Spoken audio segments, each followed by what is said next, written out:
Hello and welcome to Fats on Film. I am your host, Hannah Ogilvie-Young, and this is the podcast where we discuss all things fat representation in film, TV, and wider media. This episode, I am joined by returning guest, fellow content creator, Alice Mary Tate, aka A Spoonful of Alice. Hello, Alice. Hello. I feel like I said this last time we recorded an episode, but I'm just so impressed by the fact that you did that all in one take. For me to say it would take like 17, and I'm watching you, like the pressure, and you still did it. It's honestly, I'm in awe of you. The one thing I wanted to point out, though, I wonder if the listeners will have noticed, because last time you were on, we were talking about Matilda. Yeah. And I can't think when that episode came out, because what is time, Alice? Like, genuinely? No idea. Truly no idea. But when we had that, you were Alice Mary Dunbar, and I was just Hannah Ogilvie, and both of our last names have changed. Oh my God, look at that. Look at that. That's cute, right? That's very cute. Wow. It really has been. It's felt like we've gone through it together. And you know, I've been like lapping up your wedding content and like just absolutely loving it. I feel like we've had I mean, the feeling's mutual, Alice. No, your wedding was beautiful. You're the reason why I wore my wedding dress. You're the reason why I got the dress of my dreams, and I'm forever grateful. There are not enough words to describe how like honored I am to even be a small cog of that decision, because your wedding dress, I've told so many people about it. I've shared your video, I've sent it around, just because it genuinely was one of the most fantastic representations of someone's personality in a wedding dress. Oh, that's so lovely. No, you absolutely you owned it. You were fantastic. Both you and Ruth looked phenomenal on your wedding day. Thank you. I mean, look at you though.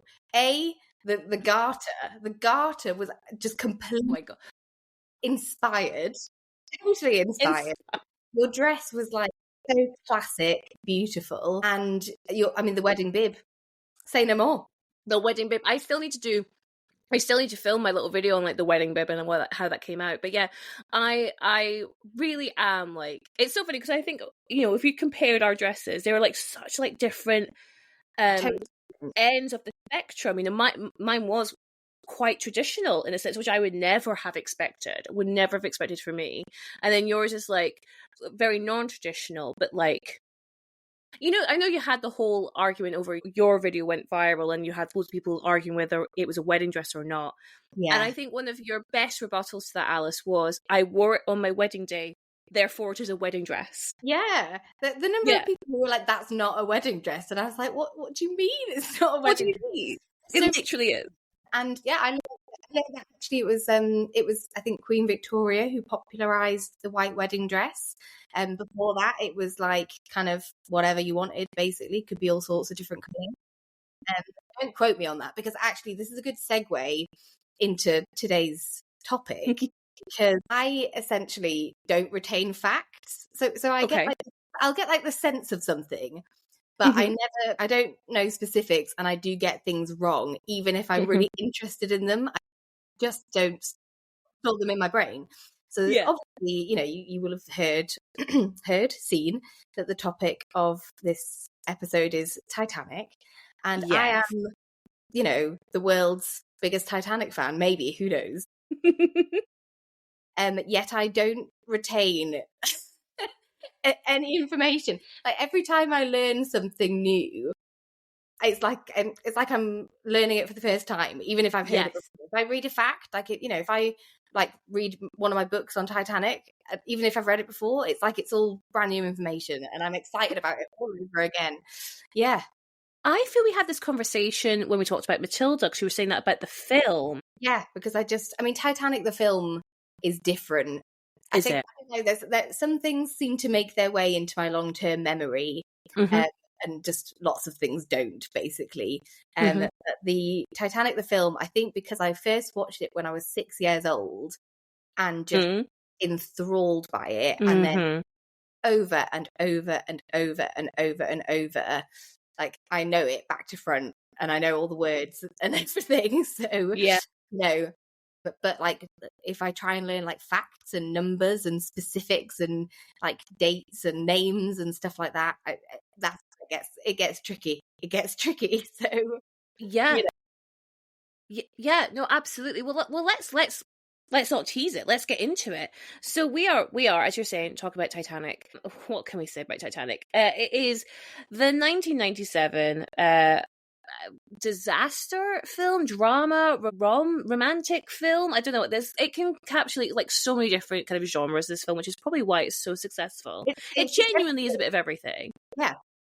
It was directed, written, and co-edited by James Cameron, or I like to refer to him as Jimmy C. So it stars Leo DiCaprio, Kate Winslet, Billy Zane. Fucking love Billy Zane in this film So much. Love him so much. No, the eyeliner. Honestly, there's nothing better. It's brilliant. It's an inspired choice. Kathy Bates, Francis Fisher, Bernard Hill, Jonathan Hyde, Danny Nucci, David Warner, and Bill Paxton. It had a budget of $200 million. And Alice, could you guess how much money Titanic has made thus far? God. I am terrible at guessing. I could not even. I can't even fathom it. But most of it's probably from me. It's from my own personal fortune. Well, I mean, if this is mostly from you, then you are a very wealthy person, because it has made to date $2.264 billion. Absolute insanity. It's insane. How? Because, like, I guess they bring it back to the cinema every now and again. I was going to say they bring it back to the cinema, but like, do people go to that much? I don't know. I do. Yeah, I do. Obviously, like me and you, that's a different story. But yeah, okay, fair. Insane, isn't it? It's insane. And then it was nominated for 14 Oscars and won 11, which is one of the biggest Oscar successes. I think it has since been overtaken by Lord of the Rings, Return of the King. But it won for Best Picture, Best Director, Best Art Direction, Best Cinematography, Best Costume Design, Best Film Editing, Best Score, Best Original Song, Best Sound Effects, and Best Visual Effects. They're all correct. No, you're absolutely right. There's nothing else could have beaten it, ever or since. So yeah, so it I want to talk about it more, but I hope this gives our listeners if you didn't already know, this is one of the biggest films ever made. It is not hyperbolic to say that, because people like to shit a little bit on Titanic, and I don't like it. First of all, I think it's sexist. I don't understand it. Like when people say that they don't like it, I'm like, what do you mean? What do you mean? Are we not watching the same film? It's the perfect film. It invokes every possible emotion from me. Yeah. And it's beautiful, and it's got Kate Winslet in it. I mean, come on. It was my sexual awakening in this film. 6-year-old me, the first time I watched it, that was when it happened, I think. I was deeply in love with her from such a young age. And I just think she's one of the most beautiful women in the entire world. Like, I'm obsessed and in awe of her. Yeah, I just can't comprehend anybody not liking it. But I know. I may be biased. But also people have no taste, Alice. This is something we have to understand. Not everyone has been born with the same level of sophistication. No, but clearly you and I were born. You're so right. And I think it's an interesting time to mention. So my birthday is the 15th of April, which is the day that the Titanic sank. And I'm not a very spiritual person. I'm not, whatever. I don't really believe these things. But wouldn't it be cool? Wouldn't it be cool if the reason why I've been so obsessed with it since I was so young, and I've always felt this like deep emotional connection to Titanic, what if that had something to do with it, and I'm some kind of like, I don't know the words for these things even, but I just find that so interesting. That, I mean, like, what are the chances? What are they? I mean, probably quite high. I just watched the film. It's really like the film. I think that's probably more likely. The logical side of my brain says that, but I love to, No. Let's consider. You just don't know. It's an option. It's a possibility. All right, so Alice, you made it very clear. You've seen this film quite a few times. Could Mhm. you let me and the listeners know what this film, Titanic, is all about? Absolutely, I can. So the film is set aboard the RMS Titanic as it sails from Southampton to New York. Its maiden voyage, and basically it sinks en route. I'm keeping this short and sweet because I feel like everybody knows, I feel like, but essentially, the story of the Titanic. But what the film focuses on is the love story between two passengers, one from the first class and one from the third class. And so there's a lot of kind of interesting dynamics there and kind of themes that are explored. And yeah, it follows their love story as it's like their forbidden love story on board the Titanic. And then sadly only one of them survives. I guess, spoiler alert, if you didn't already know, I guess the other thing to point out as well is that it's got this bookend story as well. So it's like a story within a story where we have Bill Paxton's character, who's called Brock. Anyway, yes, so the other story it's kind of going on that bookends it is that Brock Lovett, who's played by Bill Paxton, he's on the hunt for the heart of the ocean, and he brings on an elderly Rose who then tells the story of Titanic, and she then decides to throw the heart of the ocean into the ocean, and then depending on how you feel, she either just falls into a sleep or dies. Yeah, and that's the end of the film. That's all it is. But it's a roller coaster, and like I have said, you feel every emotion, and it's just beautiful and wonderful. And, as I think we probably have said this, but all based on, well, it's based. The voyage of the Titanic is obviously based on a true story. Jack and Rose were not real passengers, although there were passengers called Jack and Rose on the Titanic. And also the room that, I think it's the room that Rose was on in Titanic, that room was empty. So it's possible that it's kind of like again, don't quote me on anything I say, don't quote me on it, but I think this is off the record. Even this is very much on the record. It's off the record. Something that I've read in one of the many, many, many Titanic museums that I've been to. That information has wormed its way in, but it could be false. No, I mean, I know that there is like a grave, isn't there, at the Titanic Memorial site in New York. Or a tombstone which either says Jack Dawson or says Jack something or other, and I think people like to pretend it is Leo DiCaprio's character. I remember finding out, I remember my mum telling me that they weren't real when I was little. I was devastated. I was literally devastated. And I had two dolls when I was about, I don't know, like 7.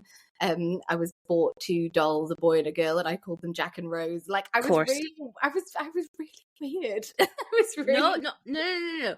I don't think you're weird at all. I think a lot of children, play Titanic in the playgrounds, of course, and like when I say play Titanic in the playgrounds, it was basically like the floor is lava, and you all had to try and get up onto something, and that was like the raft or the door, because obviously the floor was the Atlantic Ocean. Yeah, this film, we can't be more explicit, like just how monumental this is, not just to like us individually, but to like pop culture, to the zeitgeist, to Hollywood.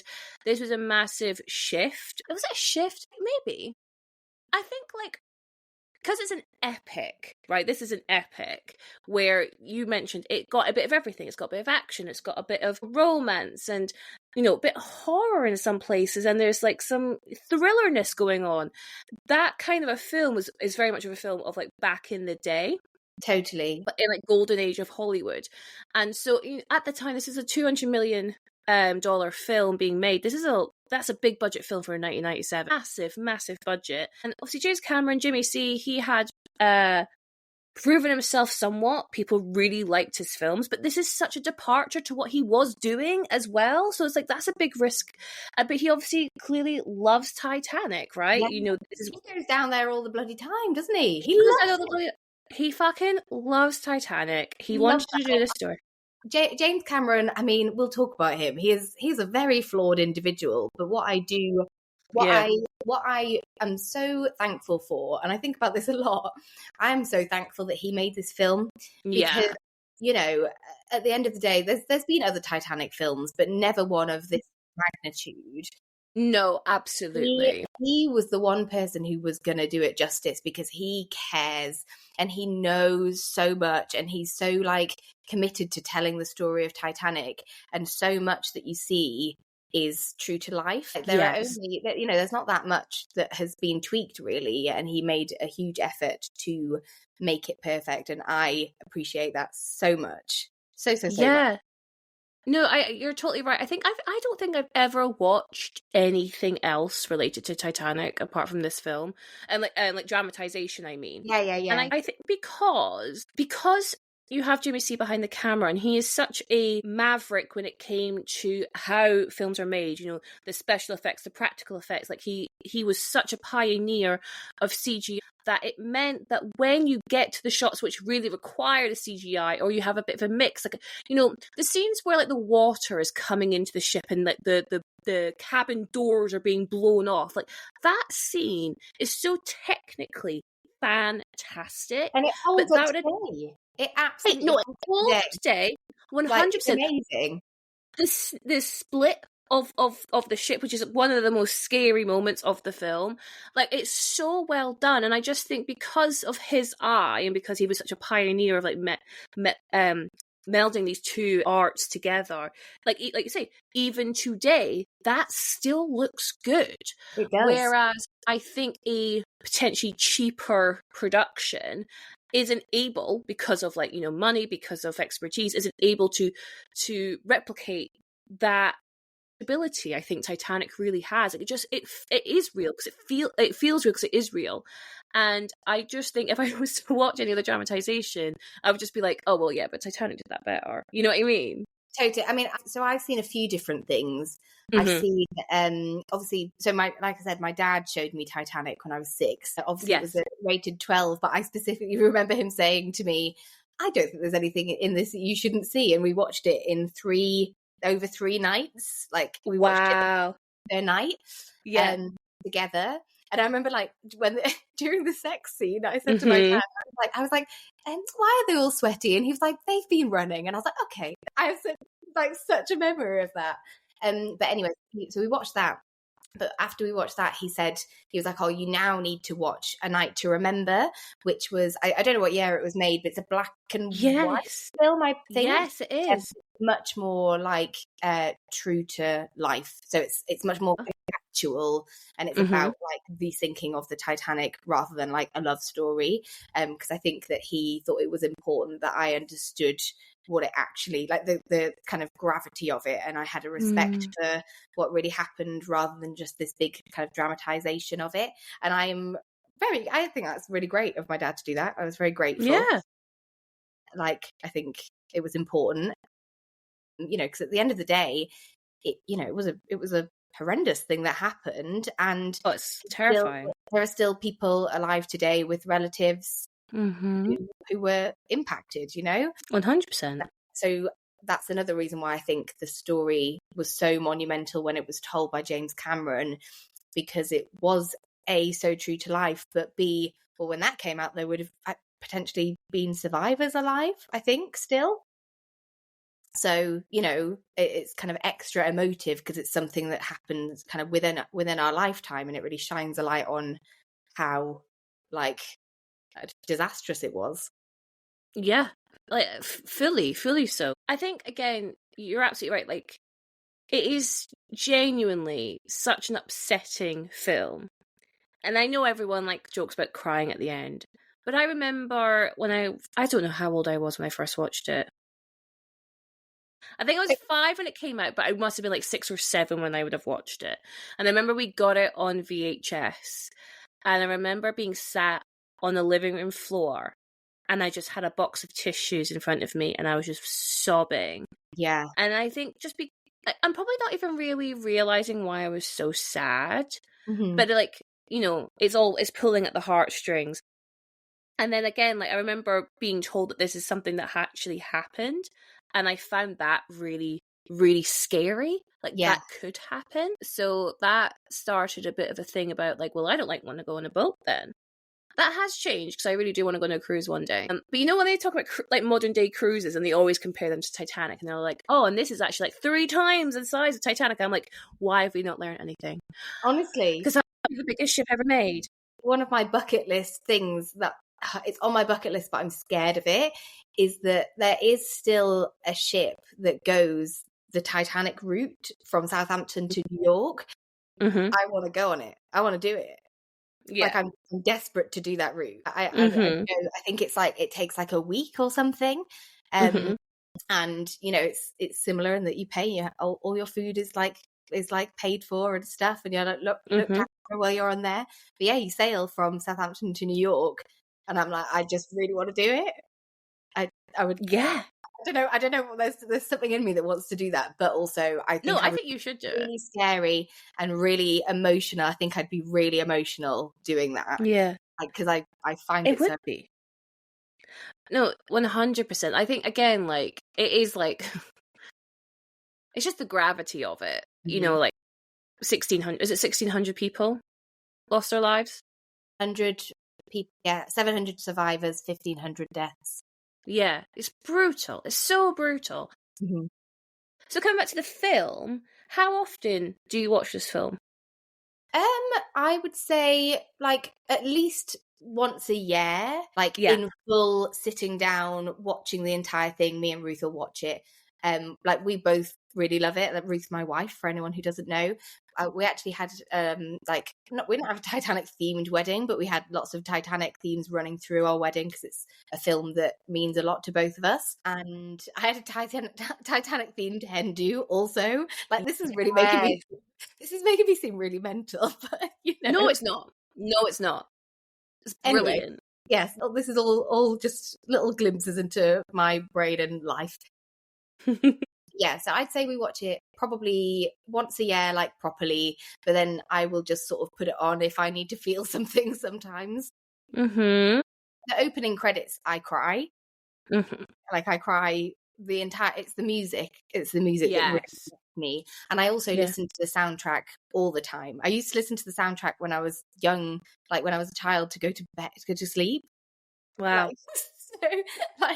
And sometimes I would wake up when it got to like the sinking music because it would all be like stressful. It's a bit stressful. Yeah, so I love the soundtrack, listen to that like all the time. It's a big part of my life, I can't lie. Yeah. No, we're the same. For me, I don't know why, but I watch Titanic at Christmas. Really? I always associate Titanic with Christmas, and I don't know.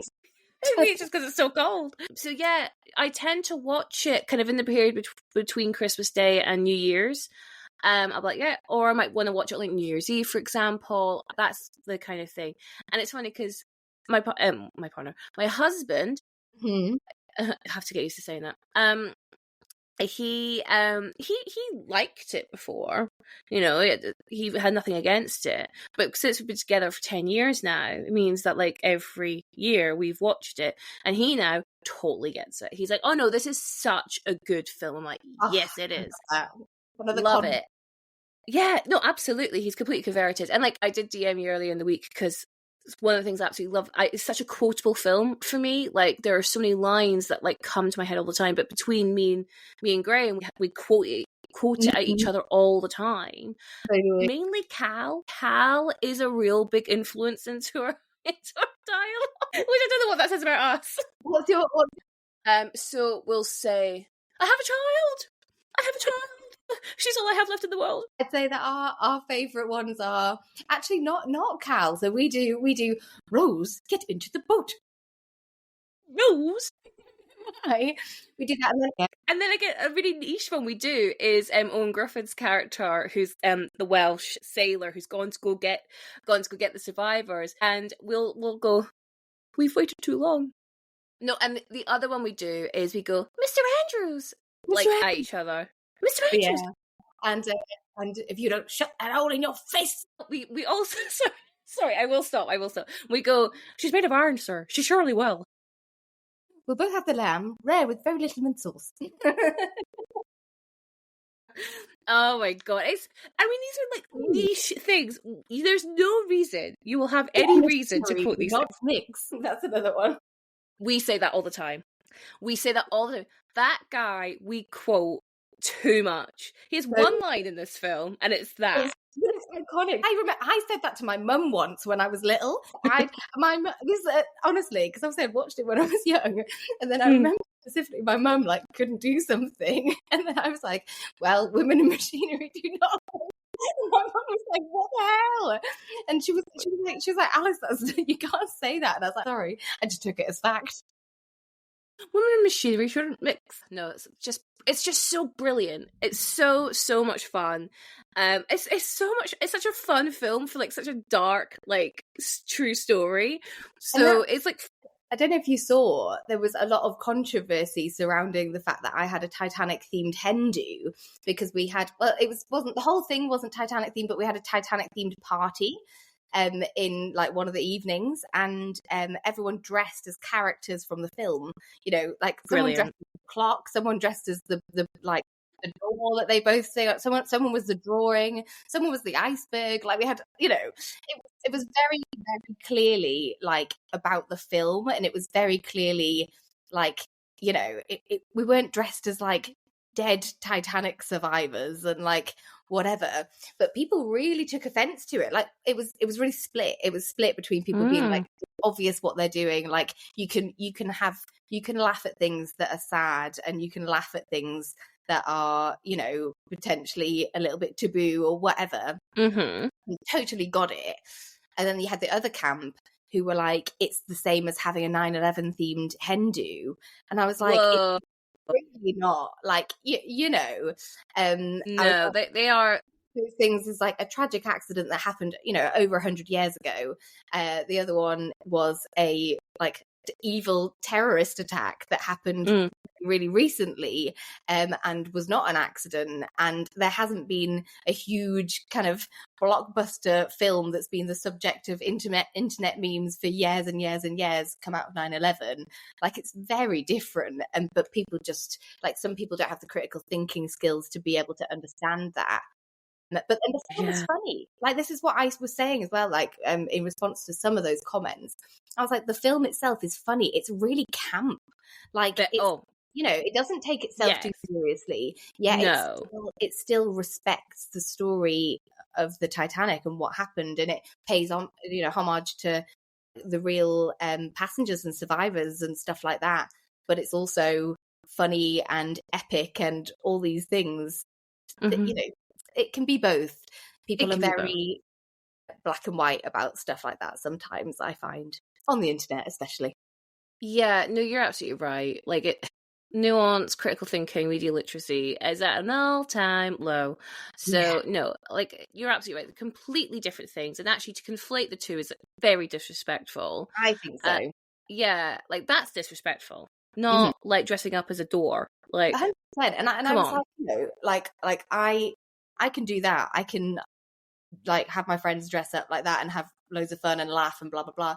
But I also have the newspaper cuttings from the morning after the Titanic, after the Titanic sinking, on the wall in my bathroom, and I think about it all the time, and I you know, make an effort to learn about the real stories and the real survivors and the real victims and all sorts of things. And I'm like, I'm also very respectful. So I found that I was really offended when people felt that way. And you have to brush it off, don't you? But I was like, that's not it at all for me. No, I totally hear you. And if my opinion is worth anything, I think you've handled that with absolute grace, because you are the biggest Titanic fan I've ever come across. Like, and not just from a film point of view, but from like the whole shebang. You know, you are obsessed with it in the nicest possible phrase. But you know, you love it. You are very interested in it, and that's the most respectful thing you can do. I love to learn about it, and the film is actually a really great place to learn about it because, as we said, it's so well done. Yeah, and also it was you know, we're both, you know, children in the 90s. This was our introduction to Titanic. I had never heard of it before, this film. This No, was me our neither. doorway into understanding this event. Totally. And keeping those memories alive as well, like Mm-hmm, keeping the mm-hmm. story alive. But yeah, critical thinking, minimal. People be crazy. Okay, well, so we've talked about what this film means to us, but I guess we kind of have to explain why we're going to why are we talking about it on Fats on Film.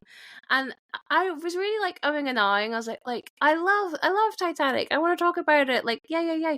And then I remembered, obviously, there are some larger characters we can discuss, and of course, probably the most obvious character is Molly Brown, played by Kathy Bates. Kathy Bates has already been discussed on this podcast because of Misery. What are your feelings on Kathy Bates? I adore Kathy Bates. I Love. think she is perfectly cast in this film. Mm-hmm. Like you know, if you look at pictures of the real life Molly Brown, like they look so similar. Like so Really? even like her face is, you know, just perfect casting, and she encapsulates well. I mean, obviously I've never seen a video of the real Molly Brown, but from what I know of her, she encapsulates her beautifully. Yeah. And yeah, don't they look similar? They really do. That's cool. I love that. Absolutely love that. And I just think that in terms of kind of fat representation, Molly Brown is good fat representation. And they could have slimmed her down. Mm-hmm. I'm really glad that they didn't. Interestingly, I did a little bit of research into her for this podcast, just to kind of, you know, refresh my memory. And I did not know that there was a musical in 1960 called The Unsinkable Molly Brown, which was then turned into a film 4 years later. And Right. is it Debbie Reynolds plays her? Yes. Like a very slim woman who's like bouncing all over the place or whatever. Because I watched the trailer for it on YouTube, and I was like, wow, they have really changed Wow. like in there and eradicated the fat character there. So I'm glad that they didn't do that. And I think she's actually, like, I love her as a character. I think she's iconic and good, positive, for the most part, fat representation. Yeah. It's interesting because when we're first introduced to Molly Brown, she joins the boat off of Ireland, doesn't she? So she's a little bit later than the rest of the kind of main cat. In France. Was it France? Yeah. Sorry, my bad. She was in Paris. She was in Paris. Yeah. What a socialite. And she kind of joins in, and we're introduced, like, how she's introduced, she comes on and she's carrying her own bags, and she's almost like, she actually says something to the person who's meant to be helping her. Let me see if I can find it. No, I didn't write it down. But, you know, she's almost like, you know, like, I'll just lug my own kind of luggage because you can't lift all this stuff. And you know, she's quite loud and brash. And if you compare her to, say, Rose or her mum, who are very quiet women, you know, they're very quiet, they're very reserved. Women should be seen, not heard, very much that layer or what should I say? Very much that kind of like level of oppressed. Mm-hmm. Whereas Molly doesn't seem to have that same kind of oppression. She's very loud and brash, and you know, she'll get herself involved in conversation, and that instantly we're introduced to her like that. And I thought that was a very clever way of establishing super quick what this woman was about. And then, you know, she does the nod to Ruth, and as Ruth walks by, she says that she's new money. And new money. And so we, again, from, not that we're very well versed in class stuff nowadays, but we can understand that even though Molly is in first class, she potentially isn't deemed as upper class as someone who may be from old money, like Rose and her mom, or Cal, or, you know, any of the other rich people who are on the ship. Like, what do you think? What do you think about when we're first introduced to Molly? How does, like, her introduction make you feel? Well, I instantly warmed to her because that's the type of character, like, it's obviously much more like my kind of level, you know, because I'm not a kind of first class passenger. I'd probably be in second class, you know, pretty like that kind of thing. So I feel more of a kinship with Molly. Mm-hmm. But you can also kind of see the difference between her, not just in her character, but also in what she looks like. And like you said, you use the word brash, and I've written the same thing down here. It's like this brashness and this kind of not being aware of societal norms. And I wonder whether, because obviously we know that she in real life was a larger woman. So I obviously don't think that that's been done kind of to characterize her, but it does help characterization. Because I think that it's almost like the other women view her as grotesque, and I think that her size to them potentially feeds into that, and it sort of creates more of a divide between her and the kind of waspy old money women. This is it. You know, she stands out. She stands out against the other first-class women because she is in a bigger body. She also seems to have a bigger voice, a bigger personality. I wonder if you know, like, why is Molly traveling on her own? Like, does she have a husband here? So she was on board the Titanic because she'd heard that her youngest grandchild was ill. So like I said, she was in Paris and living in Paris for a few months, and her youngest grandchild was in New York. So she immediately boarded Titanic to get back to him. But she got a really interesting story. And I've made some notes because I wanted to go into this a bit. I appreciate that. Hang on, let me just figure my notes out. Bear with me. That's okay. No, I was like, why does that start there? It's because I had it start on this way. She was born into a very working class family in Missouri. She married. Sorry, she was born into a very working class family in Missouri, and she married someone called J.J. Brown. He wasn't rich, and she decided that I think she had envisaged herself with a rich husband who could kind of like help her, of course, go further in life. But she fell in love, and she decided that ultimately that was what she prioritized. But then she ended up getting both, essentially, because his mining career took off, and he was awarded a seat on his company's board. And essentially overnight became like, I mean, I don't know, I'm not very good at like when it comes to money, like I find it really hard to like visualize, but he was very very rich for the time. So Molly, and Molly just seems like an all-round like 10 out of 10 woman. Like everything I can find about her, I'm like, wow, you just really wanted to do good in the world. So when that happened, she would work in the soup kitchens to provide support to miners' families, completely of her own volition. She didn't need to do that. And as they kind of like rose within society, she began to enjoy the arts and like the finer things in life, and she loved like, social life, which I think you can see in the film. Like she just loves it, and she loves the kind of like the theatre of it all. Yes. But at the same time, she spent a lot of her time working with groups dedicated to women's education and helping children in poverty. And she also lobbied for the right for women to have the vote. Wow. So she did all sorts of things. She was very, I can't say the word. You're going to help. Philanthropic. That's the word that I can't say. Yeah, and she just really seemed like she cared, and I love that about her. But she actually awesome. Yeah, but she actually separated from JJ in 1909, so 3 years before the Titanic, essentially because they drifted apart. Like she loved the social life, and she just wanted to be like out experiencing things and doing stuff and whatever. And he just wasn't like that, so they grew apart. But she always said wonderful things about him right up until her death. And when they parted, she basically got like an allowance from him, which was equal to $24,000 per month in today's money. So she was sorted. Oh, Molly's all right.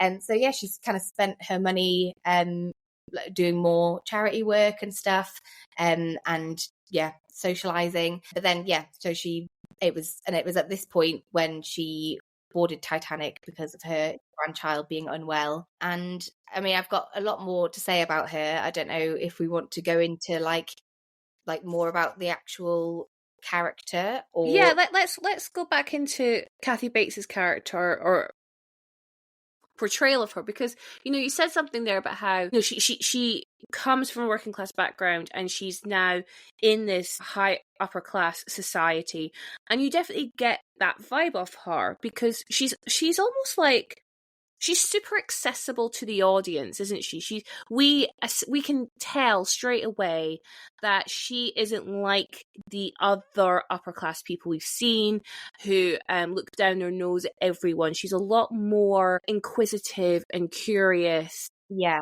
while also still being this outsider. she's relatable, isn't she? She's so relatable. We all know a Molly Brown. We all know one. Yeah. No, Sure, love.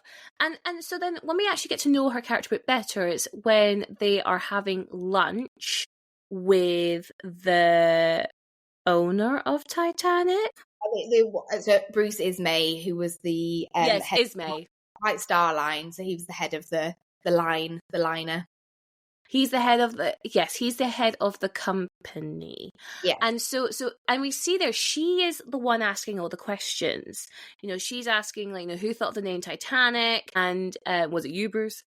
And then she also clocks Cal and also Rose's mum's behavior on Rose, and I love that Molly's the one who notices this, right? Totally. So Cal, you quoted it right. We'll both have the lamb. Cal just like takes control, and what does Molly say in kind of rebuttal to that? You're gonna cut her meat too. What did she say? That's it. Is that it? I think you're right. But yeah, it's like this really, like, she does it with a smile. She does it as she's just joking around, but her intent is very serious. Like, why are you talking down to your very young fiance? Okay, and then there's the whole smoking thing where like Rose wants to light a cigarette and Cal puts it out for her because Ruth is annoyed. Also, I just want to say, I know smoking's bad. I know smoking is bad. But this film makes smoking look good. Amazing. It does. Oh, I used to pretend to have one of those little... the long... She looks so good. So good when she smokes. She looked, I mean, genuinely, like, this, we mentioned it earlier, the film won best costume design, best makeup, all that kind of stuff at the Oscars, and for good reason, because in every shot, Rose and everyone else looks fucking phenomenal. Literally. I just love it. I love it so much. She is just, I watched that film and I'm like, I don't know if there's anyone more beautiful. She's just like the most classic beauty in that film, which is why all of the stuff that she went through off the back of it, like, I know, we'll get to it. Me, it's barbaric, but yeah. But Molly Brown at that table, like, what I really love about him is that she doesn't accept things as they are. Like, I think because maybe perhaps because she has kind of, like, I don't know, she's kind of gone up in the world and she knows that things don't stay the same. Do you see what I mean? Yeah, totally. She's like more open to change, whereas like she's gone into a world where a lot of people are very stagnant and very like tradition and things are done the way they're done. And she's kind of come into it and she's like, well, no, I'm going to do things my way. And I love that. No, you're absolutely right. Like, she is this strong, independent woman. She's obviously got her own money. She's got her own means. And if you compare that to the DeWitt-Picators, Rose and Ruth, they have no money. Yeah, they have, we find out halfway. Yeah, they've got loads of debt. They've just got a good name, and so they have no freedom. And Molly she's just been having some good times in Paris. She's first class on the Titanic. She's schmoozing with the same people they're schmoozing with, and yet she has freedom and they don't. And yet Rose's mum looks down on her, and you go, well, how much of that is jealousy, eh? Yeah, well, people don't Mm. down on others the way that she does. Ruth is a Happy very, people very don't kill their nasty lady. husbands. Yeah. Pardon? Unhappy people don't kill their Well, husbands. exactly. That's a Victor Garber crossover with Legally Blonde that I've just connected in my head. Absolutely love that. Oh my God, Mr. Andrews. I love Victor Garber so much as an actor. I respect him so much, and I have my own critiques of him in this film, but I think he's still great. I just think his accent's shit. But in Legally Blonde, like, I think he is genuinely one of the most insidious characters committed to cinema. I struggled watching him in that because of Mr. Andrews being such a, like, I really like Nice the character. person. Yeah. And to see him in that, I was like, oh, God, no, what are you doing?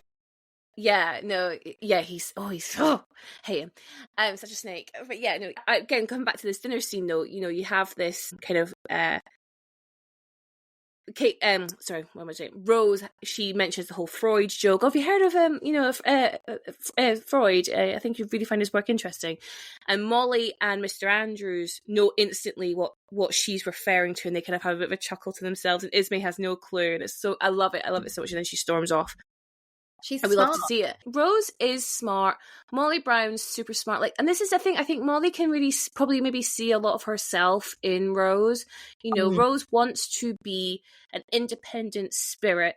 She wants to see the world while not being under the thumb of a man. And Molly is doing that. She also wants to marry for love, not money. And obviously, it's a very good point. By the sounds of it, that's, I was going to say maybe that hasn't been considered, but if it's James Cameron, he probably has considered it. Like, that's what she did. She obviously, I think she sees Rose like not happy, and she knows there's another option. Whereas actually in that society, there's often not, or you make to think that there isn't anyway. No, totally. The next kind of like prominent scene with Molly would be when the upper class women, including Ruth, are having afternoon tea, and then one of the women says, "Quick, that ghastly Molly Brown's on her way," and then Ruth says, "Oh, let's just get up and maybe she won't notice us," and obviously they do. And like, you've just missed afternoon tea. We're actually going to go get some fresh air. And Molly, she's not, like we've established, she's not a smart person. She knows exactly what's happened here. She knows exactly that they're just getting up to leave, that she's not too late, and so she doesn't let them get away with it. And she goes, "I'll join you. I need to catch up on my gossip." And I love that line, Alice. I love that line. I need to catch up on my gossip because gossip is important. Yeah, I mean, she just is more and more of a queen every scene she's in, basically, isn't she? She really is. She was, but I hate how they refer to her as ghastly.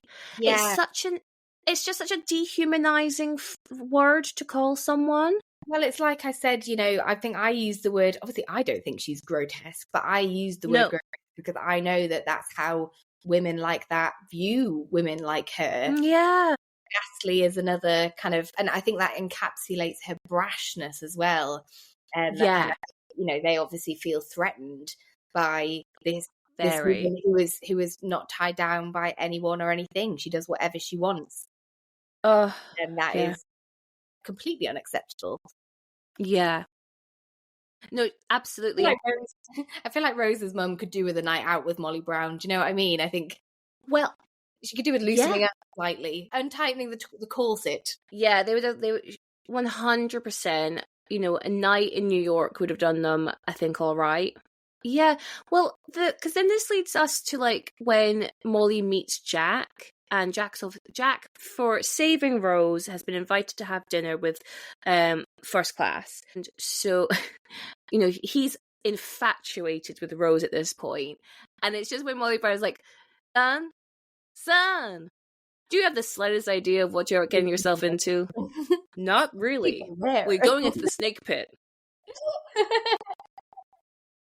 What are you planning on wearing? You same size. size, just about.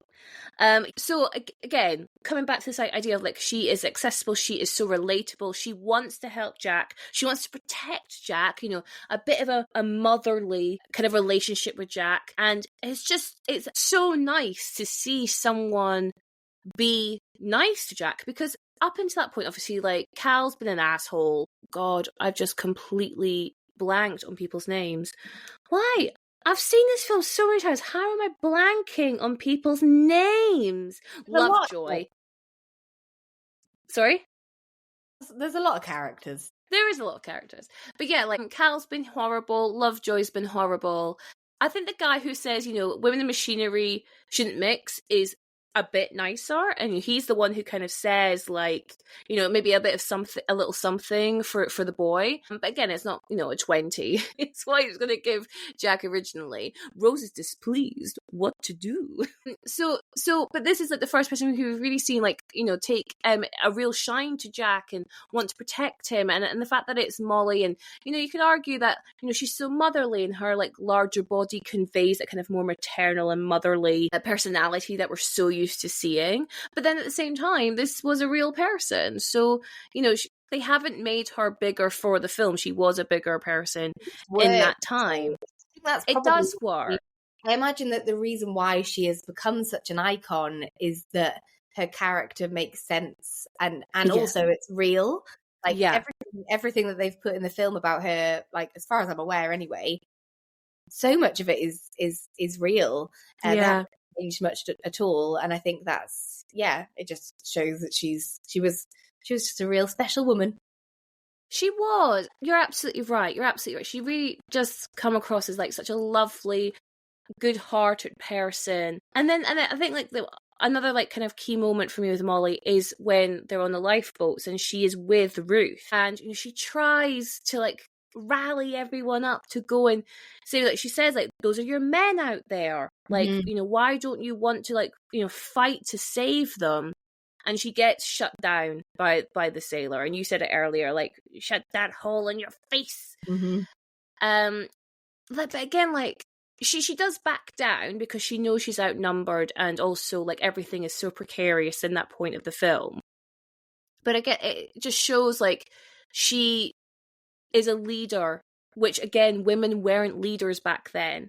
She's a leader. She's someone who stands up to authority. She's someone who wants to encourage and motivate. And these are all traits that women weren't, publicized to have back in this time. No, and it's all real, that all actually happened. She tried to get them to go back, but the crew member on that lifeboat, he was scared that either they were going to get sucked down like with the ship, or that they were going to get swarmed by people in the water. But she tried to get him to go back, and when he wouldn't, she threatened to throw him overboard. Wow! Oh, they don't show that. Yeah. So oh my God, this is just another kind of bit of proof of how kind of much she just seems to put other people before herself. Like, she was like, yes, she didn't care about that. She was like, no, we have to go back. Those are your men out there. Like, we have to do whatever we can. And after so she survived, as we know. And after they'd been rescued by the Carpathia, she actually organised a group of other first-class passengers to help the second and third-class passengers who might not have resources, or they might like need things from them, and they kind of rallied round to help them. And they even offered like kind of counselling of sorts, like they would talk to them, and like she just was a really great woman, honestly. And I just think that, like, to know that people like that have existed, I don't know, people like that existed back then is like a really nice, I don't know, faith. It just restores your faith in humanity, doesn't it? Yeah, because one of the things I was quite confused by up until this point was why Jimmy C included Molly Brown in this dramatization. Because okay, there are obviously some real people he can't avoid that, like the captain, like Ismay. Guggenheim or whatever his name is, the guy who's JP Morgan guy. These are real people who are on the Titanic. He couldn't, but they're also like the Guggenheimer guy. Is that his name? Guggenheim? Benjamin Guggenheim. Yeah, Benjamin Guggenheim. Heimer. And these are an Astor. Astor, what's his last name? John Jacob Astor. Yes. Hey, Astor. But even that like just shows her personality. So clever. They're real people who went down with the ship, but they also like they're not like key cast members. So it's like, oh, why did James Cameron put such a spotlight on Molly Brown and have Kathy Bates, who, you know, she is an Oscar-winning actress by this point in her career. She is a well-known name. People really, really like her. Why did he? And now I understand why, Alice, because she has such a story within Titanic. Yeah. And in some ways, like, I mean, not that I would ever change Titanic ever, but like it would have been really cool to have watched a film which actually centered on her and her journey in Titanic, you know? I mean, when I was kind of doing my research on her, I found like there's loads of stuff about her all through it. So her two houses that she lived in, they're both now museums. Would love to go. Sure. One's in Missouri, the other's in Denver in Colorado. And also her summer house, I believe, is also kind of, you can go and visit that. Love. Then there was, like I said, there was this musical that was then yes. her life, that was then turned into a feature film all about her life. There's a boat at Disneyland Paris named after her. Shut up. A big river boat. Yeah, I took a picture of it when I went like earlier this year, because the poster says like the unsinkable Molly Brown, and that's the name of the boat. And I don't know that's amazing. Yeah, I don't know whether that's because she was in Paris before she got on the Titanic. Maybe, sure. Yeah. She's just like, this is not the only time she has been kind of celebrated. She was a remarkable woman, and I think James Cameron choosing her as this like anchor for the story. Yes. So much sense. It makes so much sense. It really does. I wouldn't be surprised if one day we do get like another version of her story, because it does seem to be one that keeps being retold. Yeah. No, absolutely. And I mean, I've definitely like learned so much that I didn't know. Like I say, I knew she existed. I knew she was a real person, but I had no idea to the extent of her influence. And I think it's really important as well. And this is something that I feel as fat people we get faced with all the time, which is that fat people have always existed. Mm-hmm. There's this rhetoric, right, Alice, that they like to go, it's a modern problem, and we've got modern problem, these modern solutions, and well, they didn't have size 22s back in the day, because we know that from like, vintage stuff, and it's like we hear that all the time, and it's just not true. Like, fat people have existed at all times of humanity, because we have all got different bodies, and all of our bodies work different. And I think it's fantastic to know that this person who was large for her time had such a successful, and it sounds like a very rewarding and charitable life. Yeah, definitely. I think she is it's a surprising character to see in a film from that time, especially when we look at the kind of fat phobia that surrounded Kate Winslet, and I'm just like, that speaks volumes about what the attitude was at that time towards fat women, or women in general, because Kate Winslet famously not fat. Mm-hmm. But like that, then. But I guess Kathy Bates is not, she's not meant to be she's not sexualized in the film. So no, she's a mum. It doesn't matter. Yeah, exactly. Whereas because Kate Winslet, for some people, is only there because that they see her as kind of the sex appeal of the film. I obviously did. I saw her as the sex appeal of the film, so I can't talk famously. But so it didn't matter about Kathy Bates, but Kate Winslet got a whole lot of fat phobia for a very slim person, which is very confusing. Yeah, well, let's talk about Kate Winslet. So it's one of those core memories for me, Alice. Like, I hate to say it because I was so young, but I remember, people saying that Kate Winslet was fat in this film. Do you? Because I Yeah. don't. I No, I that remember media it. completely, and I'm glad that I did. Yeah. Because I think that like I've said, like I thought that she was like an ethereal beauty, like a goddess, and No, I think and I you're would. correct. You are Yeah, correct. and Yes. I think that if I'd consumed that media as a child, I think I would have. Mm-hmm. I was fat when I was a child, at this age, so I think I would have heard that and been like, well, if she's fat, then what the hell am I? Yeah. Yeah. And that would have been. I mean, I was probably getting that from other sources anyway, but I didn't need it from Titanic. No, absolutely not. Like, I'm so happy, like, you don't have that association, because as much as I love this film, I am reminded of it every time I watch it. And it's disgusting. So, she was called Weighty Katie in the press, which is absolutely this. Kate Winslet was 19 with this film. 19. She plays a 17-year-old in the film. She is a baby. A baby. So there was an article that I found from the Rolling Stone in 1998, and it's called "The Unsinkable Kate Winslet" by David Lipsky. Okay, I'm gonna just actually make you mad, and I apologize in advance because I was fuming when I read this. Myself, go on. No, you prep. Yeah. So at 16, Winslet had a turning point. On the set of a TV drama called Anglo-Saxon Attitudes, Winslet, at 5 feet 6 inches, weighed 185 pounds.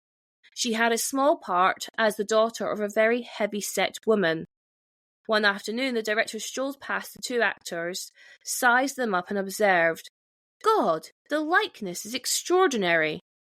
The comment shocked Winslet. Quote, "I looked at this woman, who weighed nearly 300 pounds, and I just thought, shit, this has got to change, this has got to go."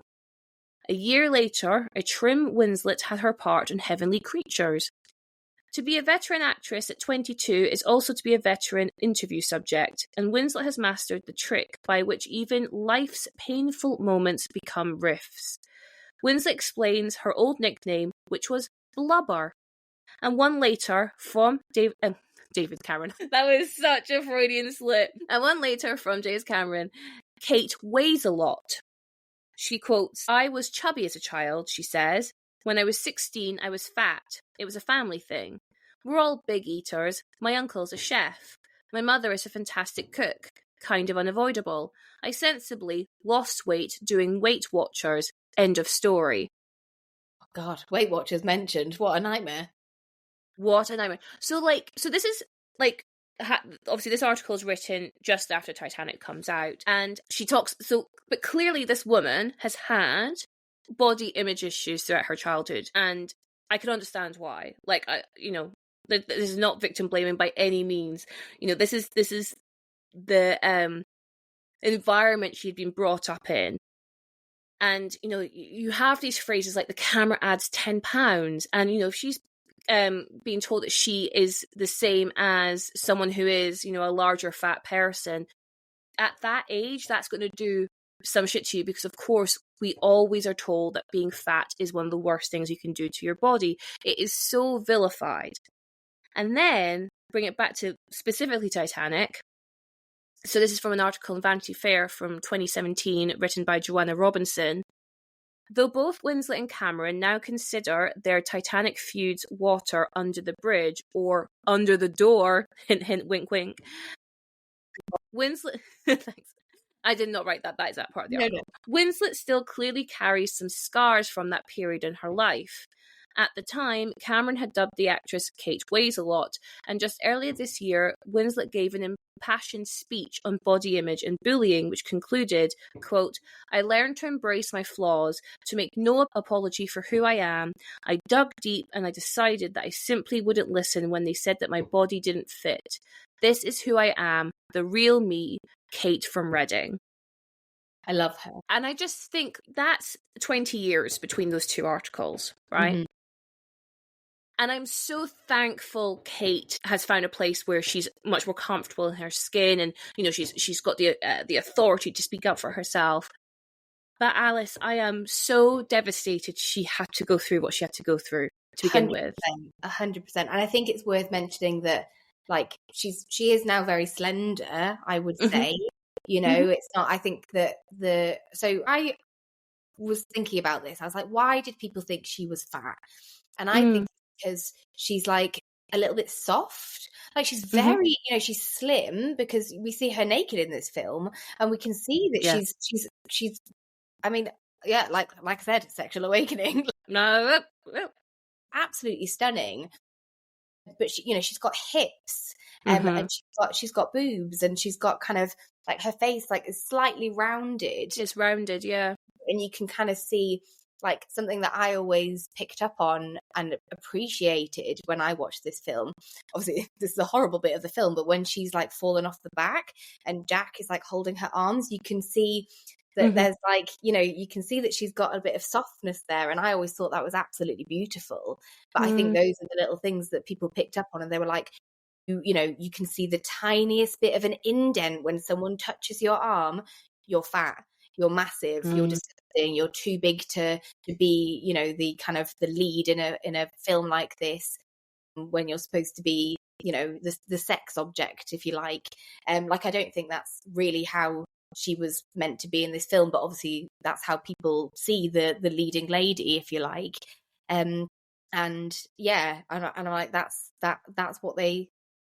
why they gave her all of that shit. And James Cameron, I'm like, I'm sorry, you picked her because you thought that she was good, like perfect for the part, and you must have thought she was like, but like, I don't know, it seems very strange to me to sort of choose somebody and then treat them that way and make them feel bad about themselves when you've chosen her. So clearly you think she's right. I don't know. I find that really like uncomfortable and power play. From what I can tell, and I imagine most directors are probably like this at that level, or a lot of them anyway, but there's like, I've heard a lot of like power imbalance stuff when it comes to James Cameron that I do not like, and this appears to be one of those, I think. Yeah, I think you're absolutely right about the softness point, because it does really remind me of Nicola Coughlan in Bridgerton.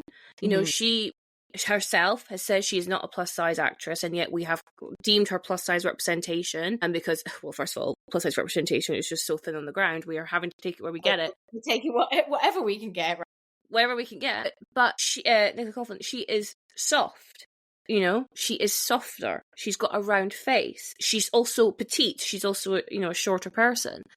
So and again, it's this idea of like, oh my God, like, softness, plumpness. No. And then we have that with Kate Winslet. I think you're absolutely right. She isn't the thinnest person we've ever seen on screen. And just because, she's got like literally she has curves, and I love the phrase softness. It's such a delicate word, but the softness, and people have, if you think as well, we're in the 90s, we're in heroin chic era, we're in the Kate Moss era. She does have a different body type to what was being deemed the peak of the female physique back then, and therefore people are angry at it. And I think as well, in the same way, I can't help but relate the two for some reason, but Nicola Coughlan and Bridgerton, it's this anger that the creators, be it the creators of Bridgerton or the creators of Titanic, have gone, well, this person is a sex symbol and someone to be lusted after. And it just gets people's backs up when you position someone who might not have the thinnest of physiques as someone who should be lusted after.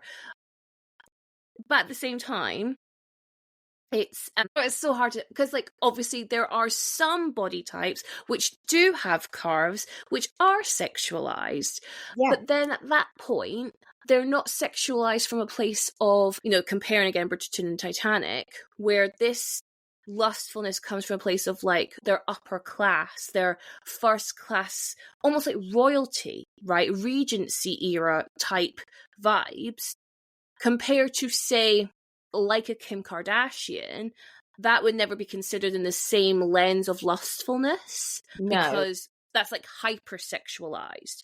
While this body type is, or this kind of lens that we're looking at with Titanic and Bridgerton, is more old-fashioned and more classy. No offense to Kim Kardashian, I hope she understands what I'm trying to say. But it's just interesting, isn't it? How we've gone, you have to be super, super thin and delicate to be seen as worthy of a classy love, classy sexual attraction. But if you've got too much, like you're too booby, or you're too hippie, or you've got too much of a big bum, then that's like hypersexualized. And then fat people, like truly fat people who are like somewhere in the middle of all that, are not sexualized at all. No. And if they are, then it's like it's met with a lot of opposition, right? Yes. People feel so uncomfortable. And I feel like someone like Kate Winslet at that time, I feel like it was more just that she's fat for Hollywood, right? Like she's totally Hollywood fat, yes. Yeah, she's that's what it was. And that is horrific to think about. You'd hope maybe might be getting better, although arguably it seems to be going downhill again, but we don't need to, I just don't want to talk about that. But like, yeah, it's like I said before, I feel like it really shines a light on like where our mentality was at that time, that we saw a slim woman with like, you know, an hourglass figure that is seen as like the ideal. I feel like she's very female gaze, and maybe that I was so deeply obsessed with her because she's like, whereas men are, that's not what they want, you know? I guess not. But then at the same time, because this is before the internet, right? This outrage, which is very much in the printed press. I wondered if you spoke to a random man, what would they say? Like, how much of it was real? Like, how much of it was the public being like, she's too fat? And how much of it was the media manufacturing this? Oh, yeah. I mean, I'm assuming it's all the media, because I think that probably if you asked, like, the average man on the street what they actually find attractive, I would imagine that she would be up there, right? But it's the way that the media portrays, like, what men want, or do you know what I mean? It's how they keep us small. Yes. They have to make us feel like we are wrong, and therefore it kind of feeds into the kind of, you know, the patriarchy element of it all. Yeah. I guess I think you're absolutely right in a sense of, you know, coming back to Weight Watchers, for example. You know, you go, I'm putting out a conspiracy theory, but say if I was Weight Watchers and I see the biggest film of the year with a starlet who is on the rise and who a lot of young women will aspire to, I might pay for an article to be written that says that she's too fat. Oh, yeah. And then I'm going to give every woman a complex, because like you say, if Kate Winslet is fat, then what about your average woman? And then, you know, you're going to get a big uptick in people subscribing to Weight Watchers or Slimming World or Slim Fast or whatever else was, Atkins diet. I'm trying to think what was happening in the 90s. And I'm just saying, I'm not saying that happened. I'm saying I wouldn't be surprised if that did happen. It's entirely a possibility, right? You know, come on. And then, because you don't know how much of her, I mean, we're really going down a rabbit hole with this conspiracy. No, I love it. But like, you know, her PR team might have been like, yeah, we'll get her to say that she did Weight Watchers in an interview. That's how she lost her weight. Yeah. And it sounds far, but it's, you know, these things happen all the time. These things happen. We're not necessarily true. Coming back to the Kardashians. They say that they get their fucking figures from these stupid little gummies or these flat tummy teas, or these lipsticks just happen to make their lips look bigger. We all know it's bullshit. Are we saying this wasn't happening back in the 90s as well? Come on. Absolutely. Come on, let's open our eyes. It's just in a different form, right? Like, it's just, yes, absolutely. It's a different form. It's a different way we're consuming it as well. I hate it. I feel so sorry for like Kate Winslet. 'Cause, like, you know, I was a fat kid, fat teenager, fat adult, but in some ways, like, I wasn't growing up in the public eye. You know, she's been famous since she was like 15, 16 years old. And to be criticized and have your body torn apart like that, to the point where it becomes like a nickname for you, foul. But also, can we just like take a second to remember the fact that she was 19 doing full frontal nudity? Please. You know what I mean? Like, imagine like how much it must take to put your body out there like that, and then have it scrutinized in the way that it was. But to be fair, and again, like, I'm talking as a 32-year-old woman now, if I had a body like that, I would have got my tits out too. Absolutely. That is very much a Nicola Coughlan quote, because she said that, like, I've just got cracking tits, I wanted to get them out, and I'm like, yeah, 100%, and as you should have, and I will applaud it every time. I mean, yeah. And I hope like, that's how Kate felt. I hope that's I how. hope so. But then, you know, even if she did feel that way, like when doing it and had the confidence, then how would it then feel to have that reaction from the media, like afterwards? That's got to do something to your brain. I mean, yeah, you'd have to have an incredibly thick skin and a great team around you. And again, we weren't thinking about this in this way in the 90s. Like, again, I apologize to listeners because I keep bringing it up, but like, to watch Nicola Coughlan like kind of navigate it now, but she's 36 now. Yeah. And I think, like, oh, well, again, kind of back to what the articles I was quoting Kate on, you know, she obviously struggled back in the 90s, but now we're in, like, you know, the 2010s and she's doing a lot better.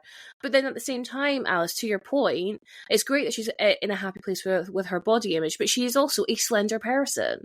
Mm-hmm. Exactly. And I wonder how she would feel if she was fat, you know? Like, I think a really good challenge for people is if their acceptance or their happiness with their body image is weight dependent. Because Absolutely. Therefore you're actually not happy with your body image at all. Totally. And a lot of the time it's impossible to know because you are the size you are. Like, you know, I often think to myself, because I'm always thinking about these things, because I'm aware that my weight fluctuates and I've been on a very big like anti-diet culture, body confidence type journey for a long time. And yes. I often sort of think like, how would I feel if I gained weight? And it's impossible to answer that question. I want to think that I've done enough work that I wouldn't mind at all, but putting that into practice is a totally different thing, and it's a hypothetical that you can't possibly know the answer to. You're 100% correct. You are 100% correct, and I say it every time on this fucking podcast. So again, I apologize to the regular listeners who have heard me say it so many times, but this podcast really is a blessing and a curse. Because on one hand, I think it's really important that we call out fat representation and its positive and negative stereotypes that it can portray, and then how those stereotypes then feed into real life and how they can affect everyday people. Like we've just talked about Kate Winslet, how the media treated Kate Winslet when this film came out had a trickle down impact onto how it impacted real life people. I think it's really important. But on the other hand, Alice, I wish we didn't have to talk about it at all. This podcast didn't exist. I wish we didn't have to talk about it. I wish we could just be like, they have a body and that's it. I wish we could live in like a truly body neutral place. But until that is where we're at, I think we just have to constantly be, you know, honing in that media critical and analytic lens and question, what are we being fed about different body types, you know? Absolutely. Yeah. The media has a lot to answer for, as per usual. As per usual. I mean, it's very influential. So the third person I'd love us to talk about, probably not got a lot to say because he's a very minor character, but it's Lewis Bodine, Mr. Bodine. And if you don't remember who Lewis Bodine is, listeners, he is Bill Paxton's Lovett's like right-hand man. And he's the guy who explains to like an older Rose what happened on the night Titanic sank, and it's like that computer animation, and he's so like unsympathetic to what's really happened. Yeah, Go on, please.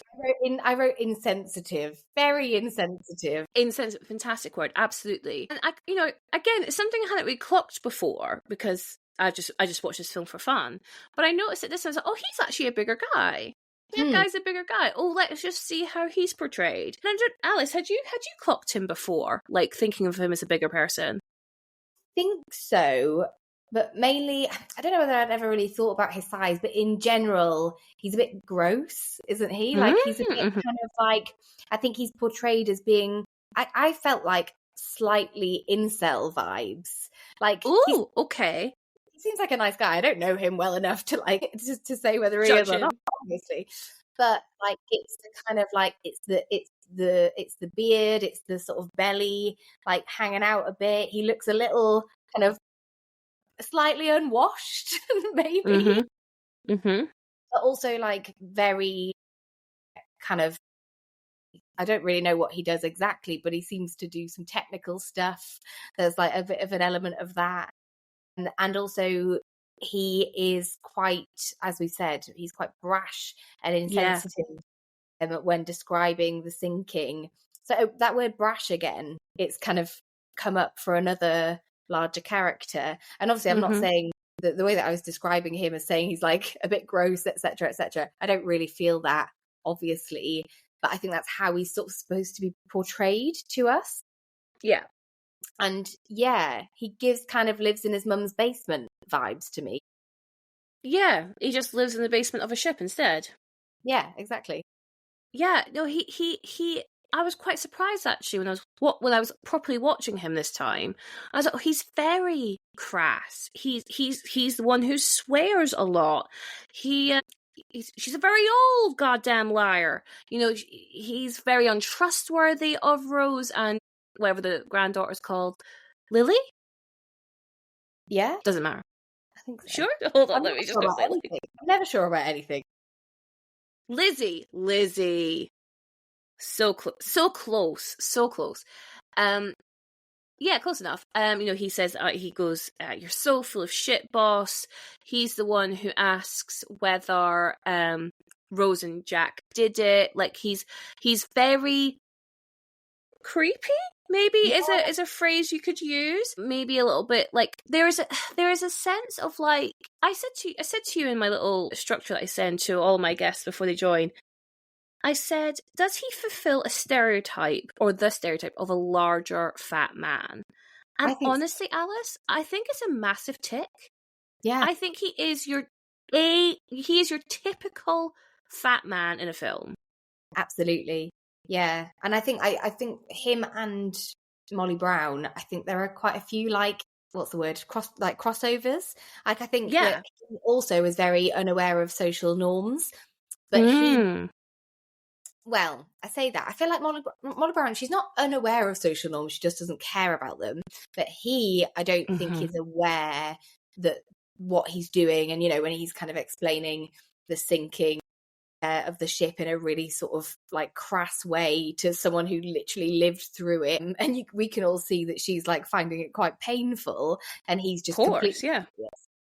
But yeah, he's not aware of that. He's kind of...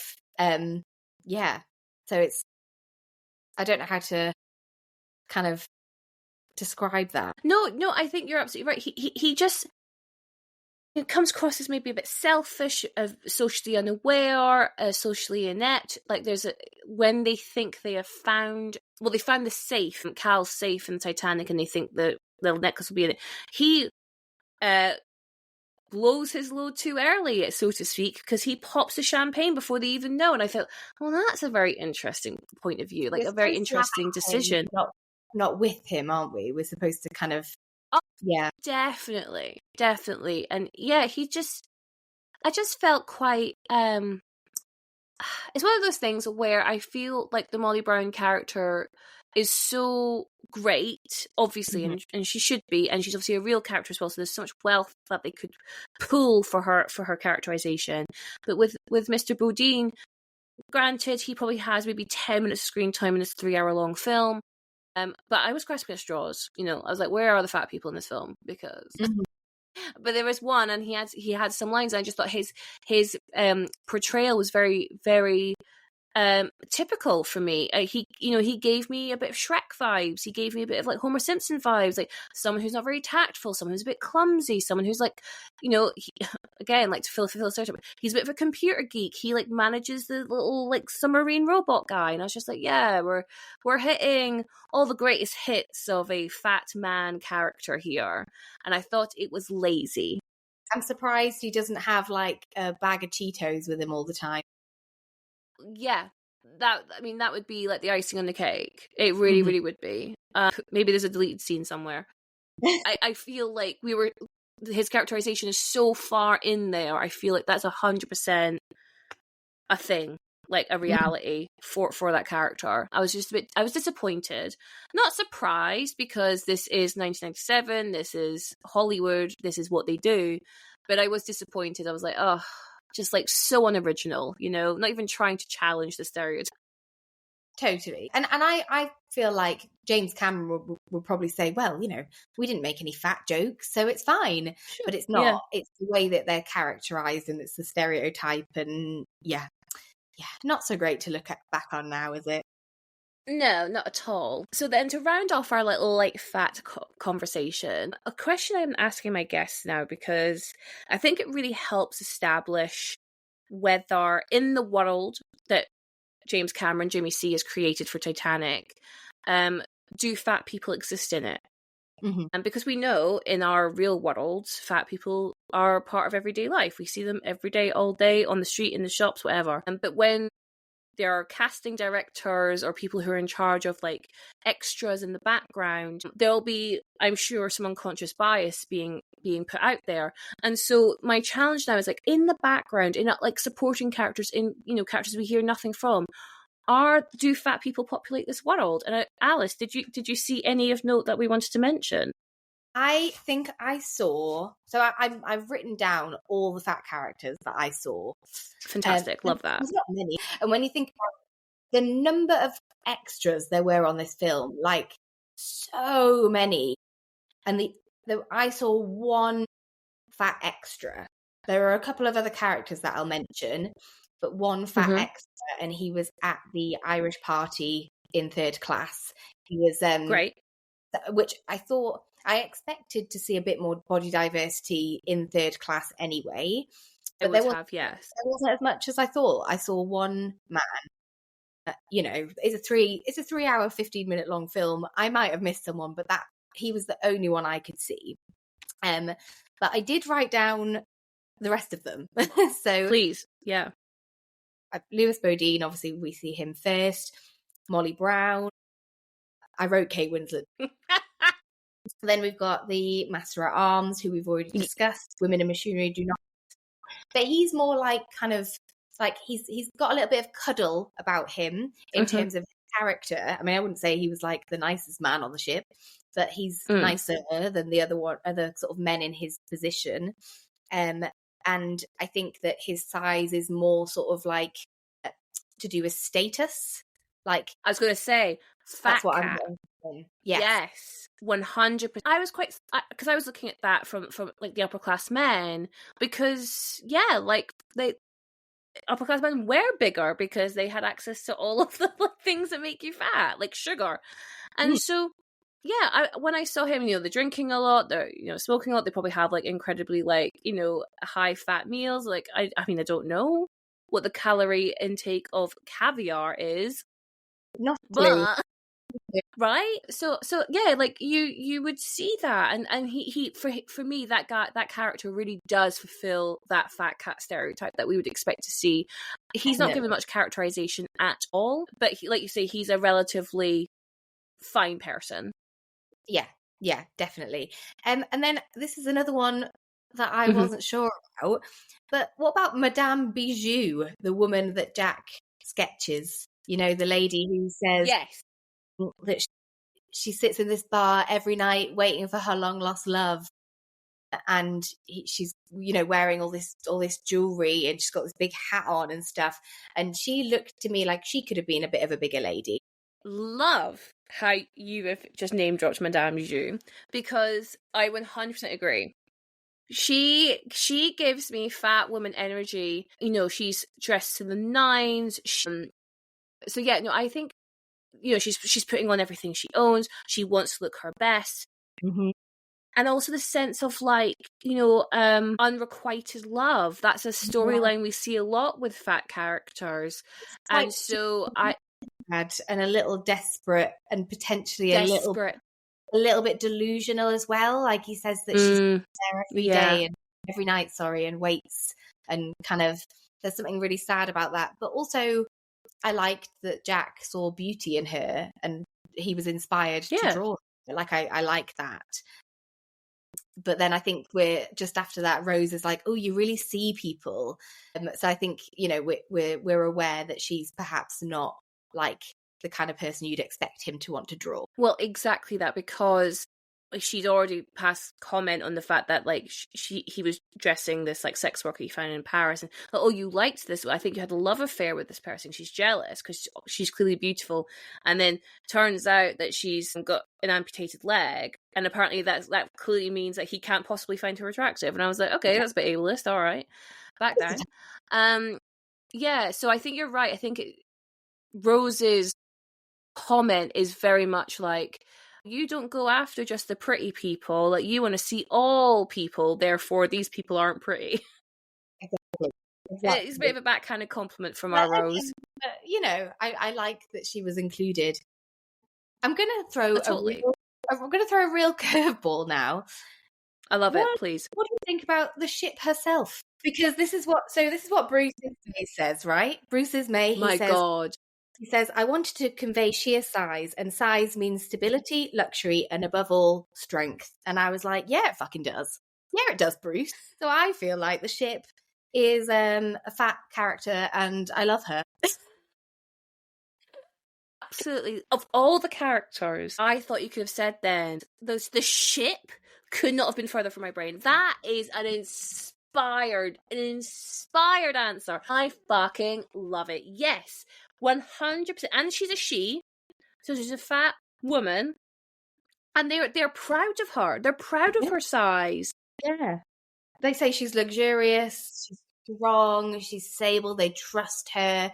They are proud of her, and yeah, I love the way I characterize. She does let them. There's a little listen, but that's not her fault. She didn't do anything wrong, you know. Let's not bring her into it. You didn't want that to happen. She's made of iron, sir. I assure you she can. Yeah, but I love the characterization of ships as women. I've always really loved that. And I love the Titanic, the ship, just as much as I love the film, just as much as I love everything. Like I really love the ship, and to me she is a fat woman. Yeah, no, yeah, I totally agree. I love it. I will always now think of that. I will always think of the Titanic as a fat woman. Yeah. Yay, I love that. I love that answer. It's such an inspired answer. Want and need. I think that's the end of my list. Let me just check. Yeah, I think so. I was like, I'm keeping that one till the end. No, I love it. No, it's a really good one to end on. I think the only other person I clocked was I don't know what his role is, but it's one of the crew who's down in, like, the engine room. And he's the one who has, like, the cup of tea, and he kind of throws it when they're like, hard to starboard. Oh, right. I don't know what his role is, but he's a bigger guy. Yeah. I missed him.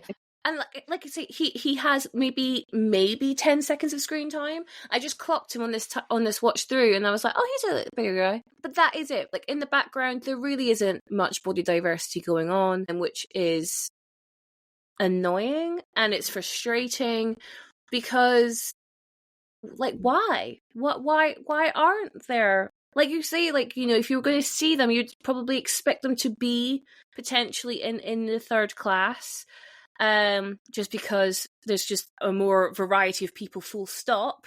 But yeah, even in those scenes, even in the Irish dancing scenes, there's not much going on, and it's such a shame. It's such a missed opportunity to, like, just bring some realism into this world.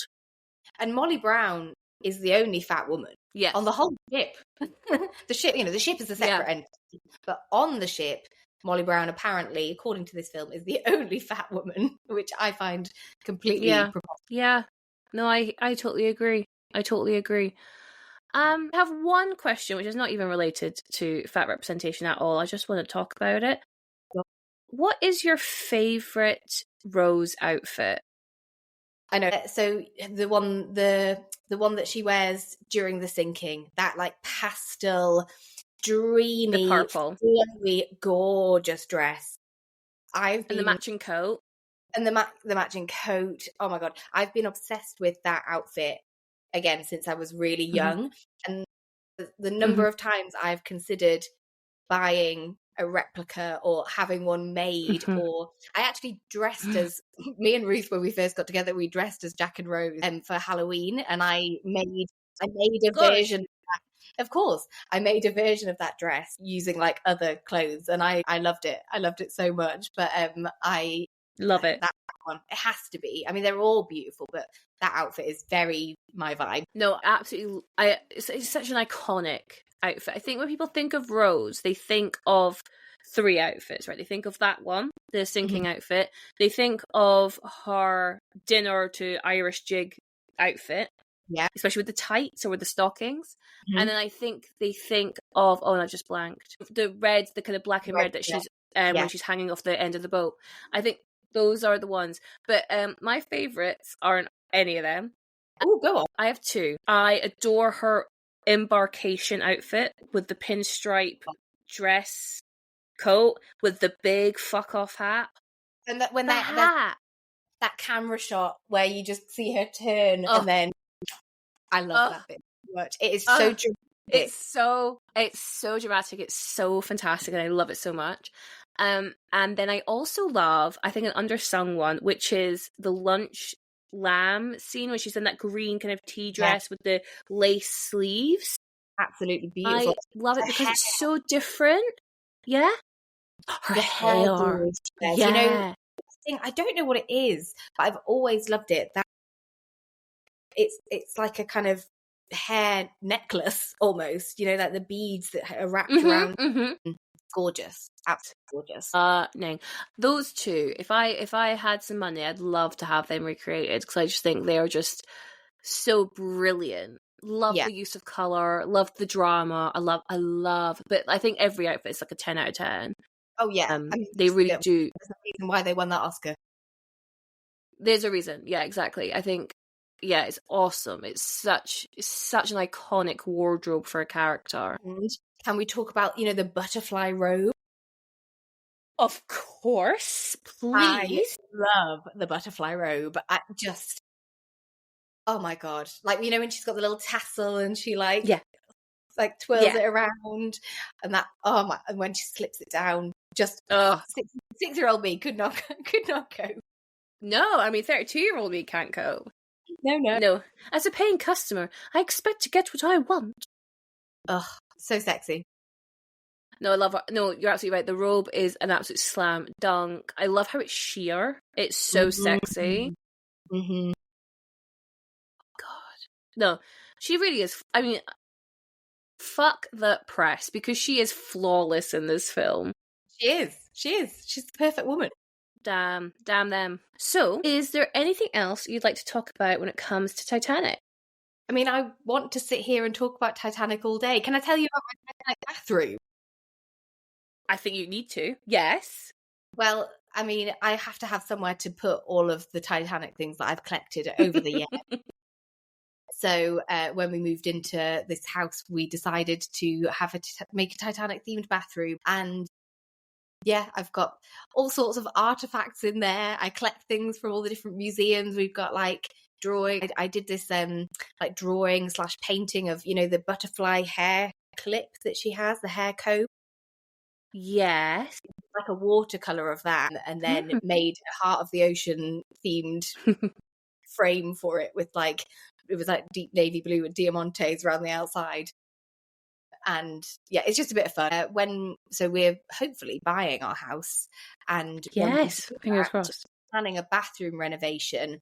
And we're going to do like a Titanic bathroom, but it's going to be like proper. Like we're going to like select certain pieces. At the moment, it's just a bit of a mishmash. We've just put a load of Titanic shit in there and it's our Titanic bathroom. But I'm going to like design it and incorporate like the Titanic vibes into the whole design. And I can't bloody wait. I'm so excited. That sounds awesome. Yeah. That's going to be so cool. I can't wait. I'm going like sort of color scheme is going to be like siren mermaid vibes, lots of greens and like iridescent tile. And then there's this, when I went to the Titanic hotel in Liverpool recently, they had this amazing they had this like amazing white star line poster that had this like, what are they called, on the front of a ship, the mermaidy, what are they called? Yeah, what are they called? I don't know. Remember. But it was like a beautiful piece of artwork that was like white star line, and then it had like one of those on it, and it was just stunning. And I was like, I need to source that, and then I'm going to use that as like the basis for it all. And I'm just very excited. I will be documenting it all on my various social media platforms when we get there, I imagine. Well, just a little humble plug there on that. All of Alice's social medias will be in the show notes below to make it super easy for you to keep track of that. I have one final question because I don't know what your answer is going to be, but who is your favourite character in Titanic? Oh, that's a really, really good question.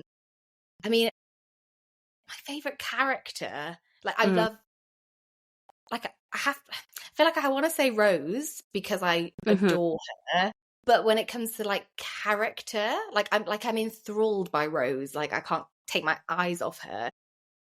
But I think my favourite character it's got to be Molly. It couldn't be anyone else. Not for me.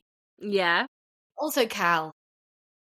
Let's not forget Cal. He might not be a good person, but he is a fucking great character, and I love him. What about you? Cal is my favourite. Yeah. He's the perfect villain. He's such a fantastic villain. Him going after them with the gun, that whole sequence is like so thrilling. And then his like super camp, I hope you enjoy your time together, is so funny. It's so funny. Like Billy Zane, I know his career didn't like take off in the same way that say like Leo's and Kate's did. I'm talking about them as if I know them, but like he really is like so fantastic in this film, and he just cracks me up. So many good one-liners. He's so skeezy and sleazy and hilarious. The fact they put eyeliner on that man is so funny to me, and I wouldn't have it any other way. No. I say that with the utmost respect and complimentary intentions, but it just really adds to like you say, his like camp villain era. And like I don't get me wrong, I love everyone to a certain degree, but yeah, I think for just like super fun character, I think it's Cal. But yeah, I think it's such a, like you say, such a wealth. There's so many people that totally, just people that we have like little one-liners from. Yeah, but I think the way that this film works so well is that even the characters that we just have a few lines from, it's so well written that we understand their character from just so few words, and that's the sign of some very good screenwriting. Absolutely. Right. Let's wrap this episode up. So, Alice, you may remember from last. No, I know. Literally, we could just do like what the Bechdel cast does and like just meet every year and talk about it. Oh, I'd love that. And have like a little anniversary episode. Talk about something else. No, so, Alice, you'll remember from the last time you were here that we like to rate our films on how well we believe that they represent fat bodies and like larger bodies in general. And we like to rate them out of ourselves. So out of 5 potential Alices, what would you give Titanic for fat representation? I know this is wrong, but I can't give this film anything other than a 5 of anything. And I'm going to back myself up. Okay. It's a perfect film. It could be the worst film for representation ever. You don't care. It has to be 5. It's having a 5 from me. Like, just be glad that I didn't give it more, okay? I'm backing myself up on this because we've got Molly Brown. She's a wonderful character. I really love her. I love her story. I love her She really is. characterization. Yeah. Like, I love that she's such a focus. And we've established the ship is also a fat character, and it's a really good argument. 100%. And it is that line from Bruce Ismay. I wanted to convey. I wanted to convey sheer size, and size means stability, luxury, and above all strength. I'm like, why? I feel like I'm going to start like applying that to myself. So this film gives me. It's taught me a lot about myself. I feel very well represented, and I'm giving it a 5. No notes. Okay, it's a 5 Alice. 5 Alices. I think that. Oh God, I could be so wrong when I say this. It could be the first. No, we've definitely had a 5 before. I mean, it's not a 5 with. It doesn't matter. 5. It's a 5, but it's not a real thought out 5. It's just a 5 because I can't. No. Okay. Don't you discredit your 5. You've given it 5 Alices, and that is worth something. Okay, thank you. I'm gonna give it a. I'm gonna go in the middle, and I'm gonna give it 2.5 Hannahs. Yeah. And I think the Molly Brown characterization is phenomenal. I think Kathy Bates plays her fantastically well. We wouldn't expect anything less from Kathy Bates. She's great personality. We know exactly what she's about. And even though her weight is used to portray this separation between her and the other like upper class people, she's not vilified for it, which is a very important distinguishing thing. In fact, Ruth is vilified for it. Like, we as an audience are meant to think badly on Ruth for judging Kathy. So we're on Kathy. We're meant to be annoyed at Ruth for judging Molly. We're on Molly's side. And I think that's a really important distinguished thing. I don't know what the right word was there. So, love that. 2.5 stars. 2.5 Hannahs goes straight to Molly Brown's pocket. She's phenomenal. I'm like, what if Molly in real life wasn't fat? Then we'd have none. You know? It's only because she was fat in real life, you know? Yeah, they didn't give the role to Kathy Bates because they're like, oh, Kathy Bates would be really good in this role. They gave the role to Kathy Bates because Kathy Bates is one of the biggest, larger actresses of that time. And she's also fantastic. I want to make that. She's also amazing. But you have to question like how much of that is like not coincidence, but like it just all sort of fitted into place and matched the real life character. It's an informed decision. Yes, that's it. Yes, all the puzzle pieces worked for this character.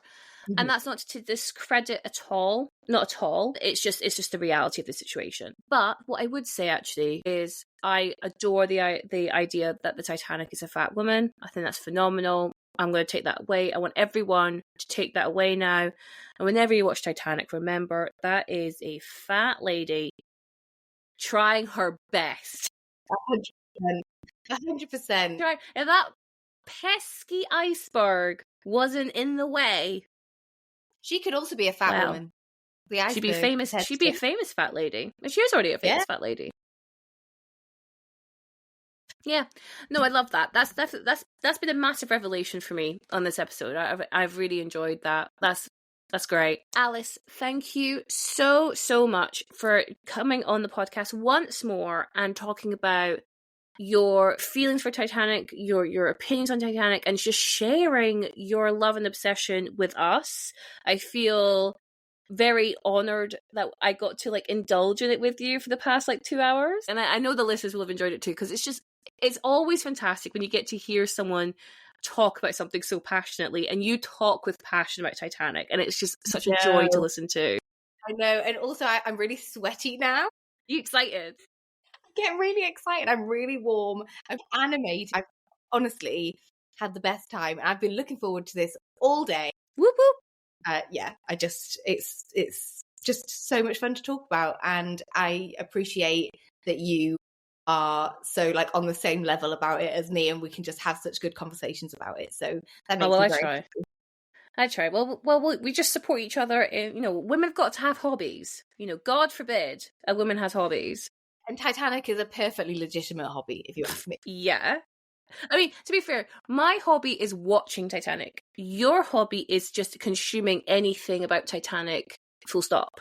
Yeah. Consuming, collecting, thinking about. Yeah. It occupies a lot of my brain. I can't lie. I'm fine with it, though. If you're fine with it, then we're fine with it. That's the only thing that matters. Alice, you need to let me and listeners know where they can find more of you and your work. Yeah, of course. I am primarily on TikTok and Instagram. So my handle is at a spoonful of Alice, or you can just search my name, which is Alice Mary Tate.